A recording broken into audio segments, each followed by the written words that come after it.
and gentlemen. Welcome to the Rural Survival Show with Tim Spencer and Rick Schmidt. I started to say on RBN, but we're not there anymore. But we're starting this new thing since we got booted off of RBN, and we're doing a podcast. It's going to be 20 to 30 minutes long to start with. We're going to talk about the same stuff we talked about on the radio show. And by the way, it's about 1400 on Thursday, the 23rd, when we're recording this. So, but it won't come out till Saturday. So if there's any news we missed between now and then, sorry about that, guys. I ain't figured out how to be a Time Lord yet, and I don't think Rick has either. So let's get started, Rick. Well, okay, yeah. So like you said, from now on, we're going to do podcasts and YouTube and that kind of thing. It's an interesting format. I guess I've been wanting to try this for quite some time because I see a lot of people doing it, and I always wondered if we could, and now we're about to find out. It's kind of exciting. It is. Yeah, the other thing, that I'm looking forward to being able to do on Saturday mornings, as I mentioned somewhere along the line, is farmers markets. I think with the seizure of the supply chains and inflation, I think that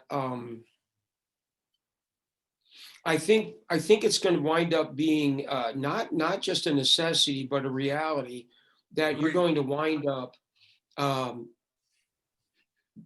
securing your needs closer to home. That is to say, trying to dodge a supply chain issue. And to that extent, I will say that I went to the farm and home this morning to get some woodpecker suet, and I'm used to paying 57 to 75 cents a cake. We have a lot of birds around here that they don't eat bird seed. They're bug eaters, and so they are attracted to suet cakes. They haven't had any of the last two visits. Finally, I said, what the heck's the deal? And I was expecting to hear them say it's a supply chain issue. She said, well, it's just, we're not going to bring it in until the fall. I don't know how to explain that to a bird. Right. And I said, what's the issue? And she says, it's too expensive. It would cost you about $40 for a case of 12. Now, wow, that's insane. Yeah, because I'm used to paying, let's say, less. I think it was as high as a buck a cake. I think I paid maybe $12 the last couple of times, but it's a big jump from 12 to 40. Have you so we're going to wind up making making our own. Yeah, we're going to have to order. I've tried using lard, but the stuff's just too soft in the heat. So we're going to use beef tallow. I'm going to have to lay my hands on some beef tallow. We've got some processors here locally. Because I got like 60 pounds of pork fat. Oh no, well it just gets too soft in the sun. So we're going to want to try beef. We're going to want to try beef tallow and see if it doesn't hold up a little bit better. The elephant garlic all came out this morning. It was time. I thought that the harvest was rather unusual. We got a lot of bulbs. However, they were smaller than normal, even though I was more careful this year about feeding them than I have been. I'm not sure what's up with that. And the onions are giving me a fit as well. I have no explanation for this. So it's one of those things. Other people that I gave garlic to did very poorly.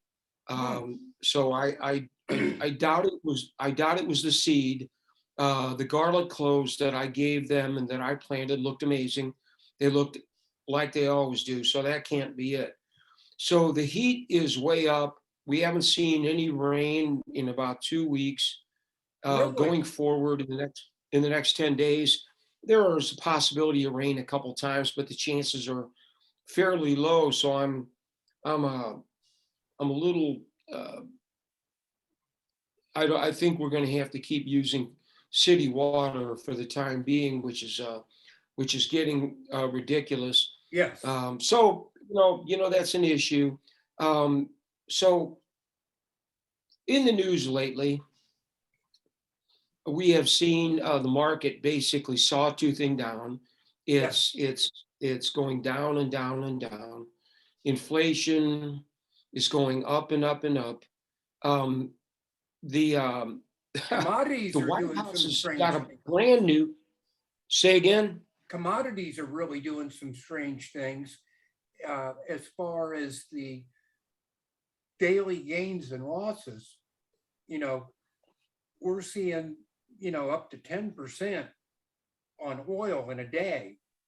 That used to be Right. over a week or a month, and I'm looking at lumber. It doesn't have the drastic of swings, but the swings are still there, much more than they used to be. And gold and silver are, for all intents and purposes, flat. Right. You Right. know, there's a little bit of pickup. And Bitcoin is way down. Yeah, Um, 20,000, isn't it? yeah. Which brings up some interesting points. I have I have had discussions and have heard explanations about this phenomenon. As I've said before, none of which I really understand. Although I'm assuming at this point that the same thing that's hampering gold and silver, which are commodities, Yeah, but they're also money, not currency, they're real money, is probably the same thing that's hampering Bitcoin, which is going to be the derivatives, the ETFs right. that are hooked to them. That's creating an issue. However, I do see that uh, people like Jim Willie, who is um, kind of a character, Yeah, is still suggesting that we're going to wind up with $10,000 gold and $1 million Bitcoin, but not until this system implodes. And I tend to believe that. I well, don't I'll tell you think why that. I don't believe him. Because by the time Okay. when it all implodes, the dollar's not going to exist anymore, in my opinion. How can it? Now, there might be credits, Right. SDRs, So or how do you something pick the like number that. 10,000? Right, exactly. Right. Well, Well, so it is opined that during this coming financial debacle that they will roll out their central bank digital currency and give everybody a a little freebie, and so that you sign on, and so that you're down with it, and they're going to hit you in a moment of panic, and you'll just buy it, so you'll be. It's not a digital currency at all. That's Right, not what it is. It's a government credit card through which they can either give you money or take it away without your permission.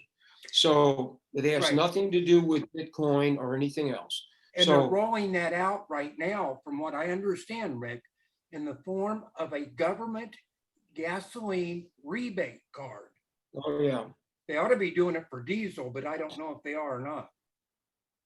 if they want to give me a rebate, what they can do is open the Keystone Pipeline. I would I agree. suggest that would help. That would, but they're going to wind up what, giving me back 20 cents a gallon or something goofy like that. Well, So the first that's thing really they not. say I they're going I to do, was paid. the first thing they said they were Well, we're going to not on do, either coast here. what they said they were going to do, Rick, was cut the federal gas tax for 3 months up until September, which will give you 18 cents a Yeah. gallon. Nothing. It does nothing for the individual except break the No, highway no, system. yeah, I topped off my tank 2 days ago and was paying 477, And this is not on the east or west coast. Right. This Same is thing right in here. the middle of the country. Actually, here it's Yeah, $4.97. that is strikes me as weird. So once again, like I say, the other cool thing about adjusting your mentality to shop locally is that you'll save gasoline if you can figure out how to get what you need and don't drive so far. You can save a couple bucks. However, we were told numerous times that gasoline demand destruction is $4, and I'm going to bet that it is a little lower than that, but 4.77 or $5 is well beyond $4, and they were talking about $6 in June, but it doesn't look like they're going to quite make it. So I guess July. July or August, I would say. Now, Rick, have you changed any of your habits, any of your driving habits because of the price of gas? I know Lori and I have. Yeah. When I go out to buy beer, I get an extra case. That makes sense. No, not really. No, because I still have to work, and so no. The people that I work for said I can apply a fuel surcharge. So no, I haven't. Although we are more careful, we don't just run up to the hardware store for something. We'll try to hit 3 stores, but Right. we're only about 8 miles from where we need to be anyway. So for me, it's not a big deal. What Lori and my daughter Nikisha are doing, Rick, like today, they're going right now. This is their one trip into town for the week. They're going to the grocery store, going to get cigarettes, whatever else they're going to get. Hopefully they'll remember some bourbon for me. But Okay.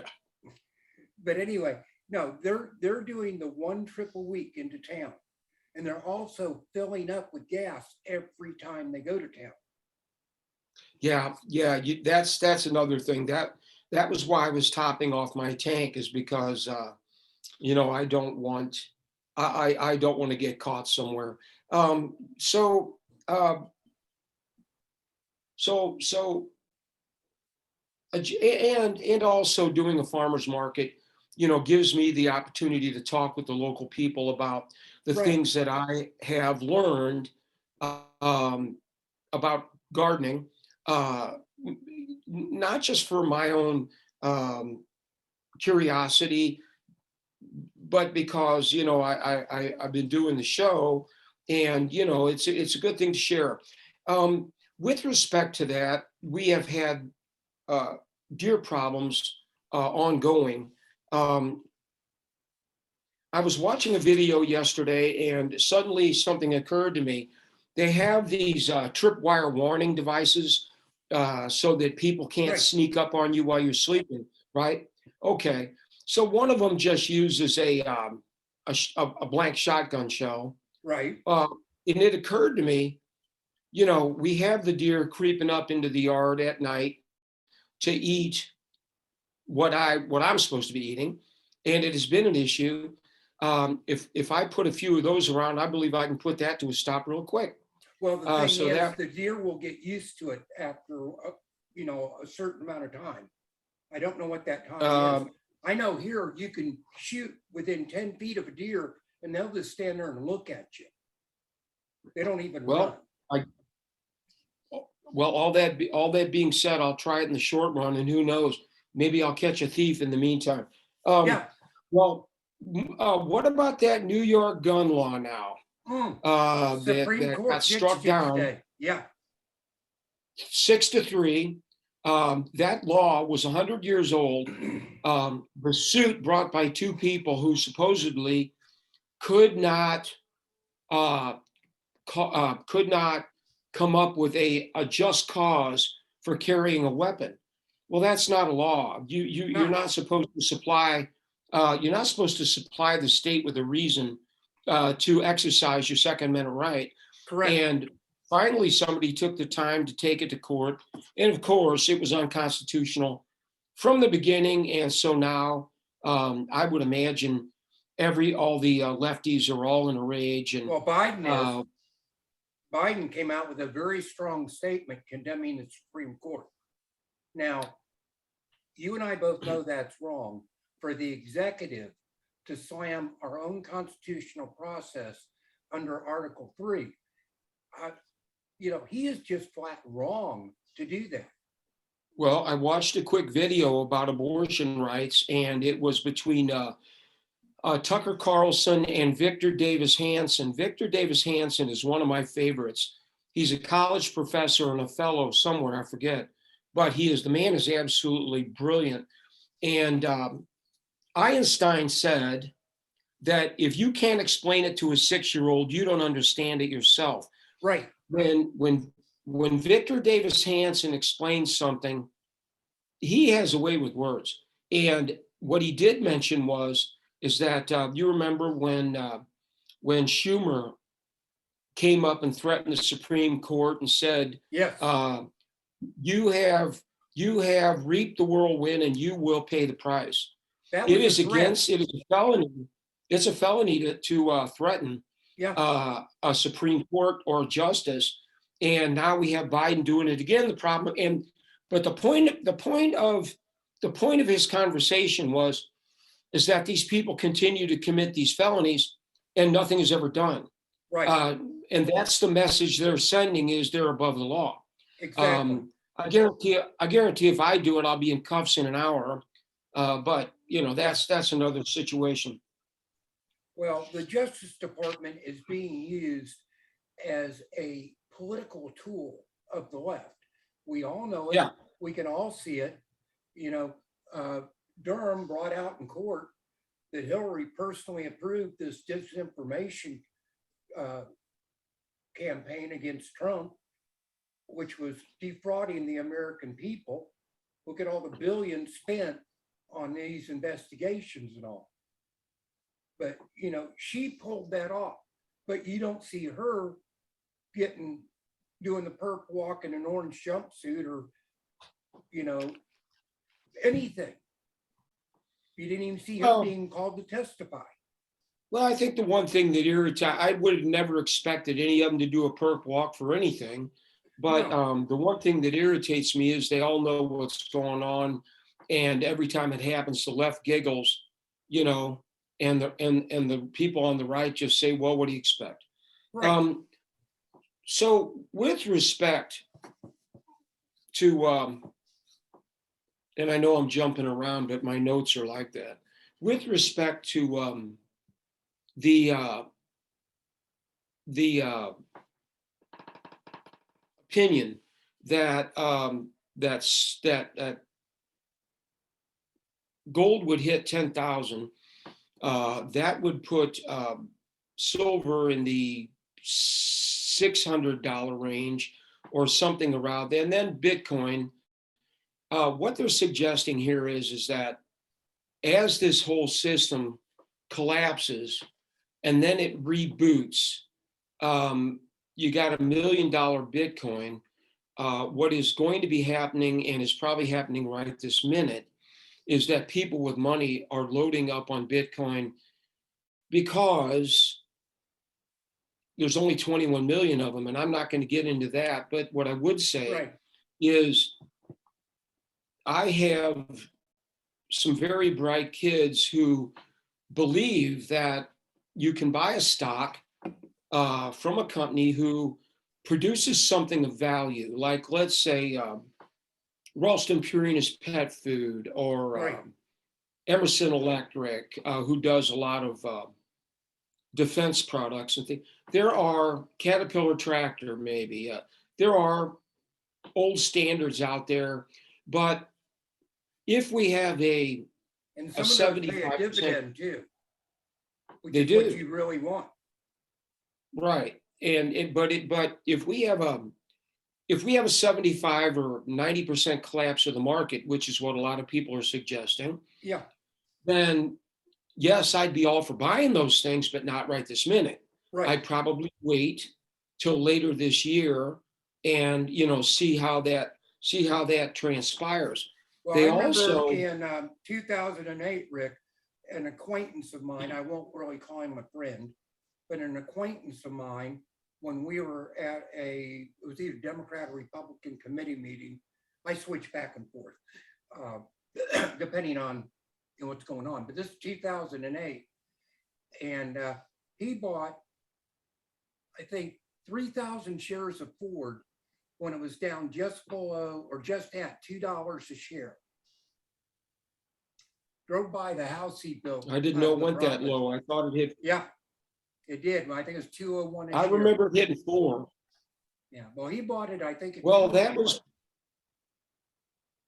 I have an associate that did the same thing, and I didn't believe him. But when it gets right down to it, did you really think the government would let Ford go under? No, I suspect. No, of course, but Ford also did not take their money, which for a lot of blue collar men, that was a big deal. Oh yeah. Chevy and Chrysler both took money. Ford refused it. I think that went a long way with the working class. What I was going to say is that one of the things that Jim Willie did bring up is that, and he had his inflation numbers wrong. He lost track of it at 7. Of course, the last CPI came out at like 8.6, but he said that typically what happens is if you follow John Williams' shadow stats, the real number is around triple what they'll admit to. Right. I thought probably it was around 20%, but that's been a few weeks. Yeah, I would have said double. Double would have put it in the high teens, which I guess is kind of what I was thinking. Yeah. But I mean, triple, not triple, that puts it in the mid 20s. And I guess that depends. I mean, if you want to include food and gasoline, and personally, I don't know anybody using those things, but if you wanted to include them, then you probably are at least at 25%, maybe higher. Right. And, so the average person is having an absolute medical cost, it would even be higher than that, Rick. The inflation on medicine is just the practice of medicine I'm talking about. I wasn't following that. Oh yeah, it's way up. Well, yeah, and so we have they tried to sell mortgage-backed securities in the last couple of weeks. That stuff went no bid. Right. And even though the central bank claims that they're not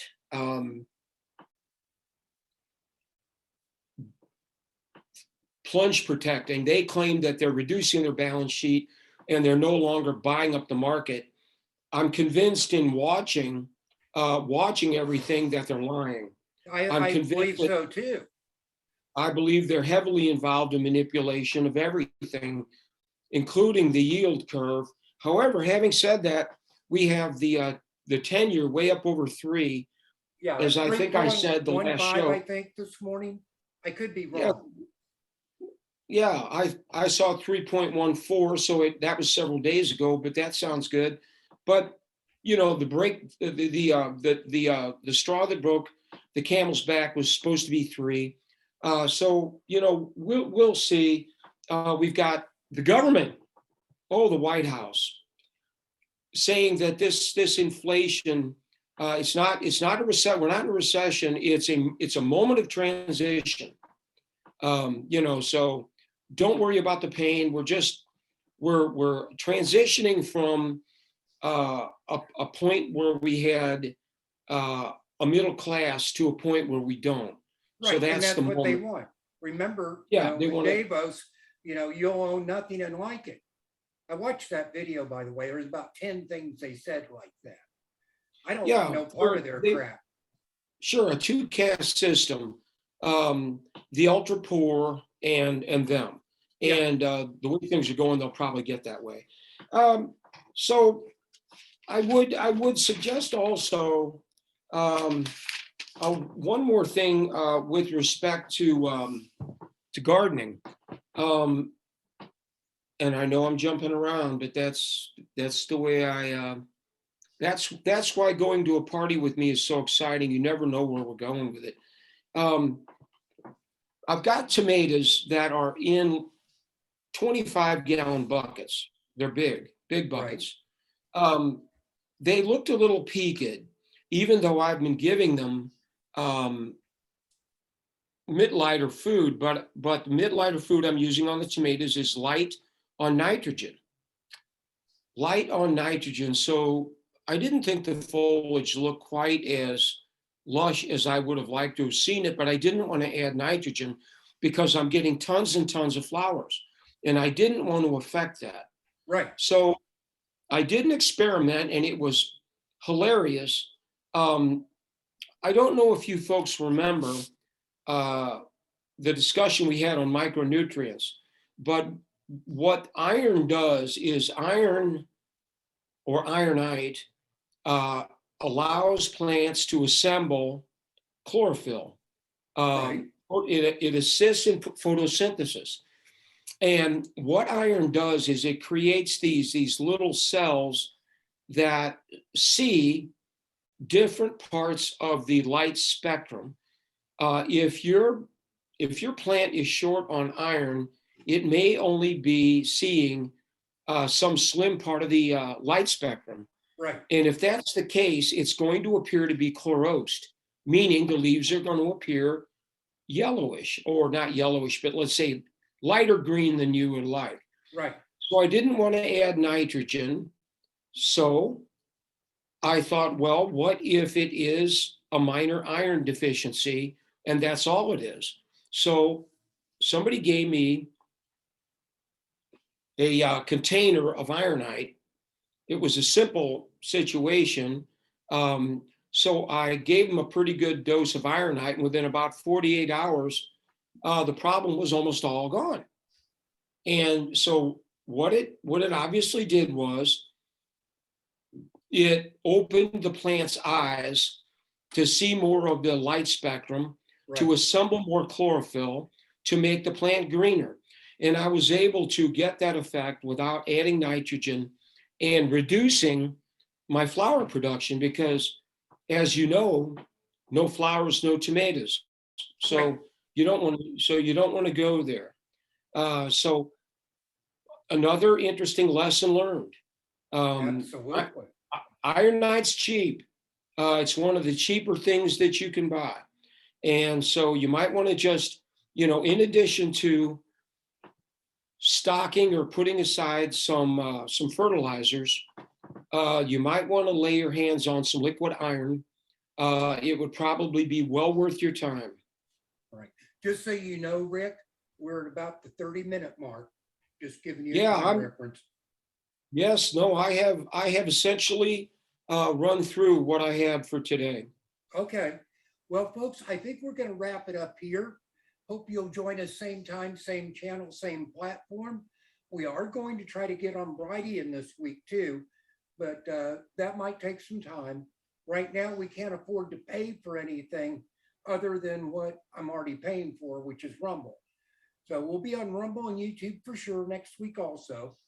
And we hope you'll join us then. Right here on the bottom of the screen, I'll get up there in a minute. There it is. You're going to see my email address.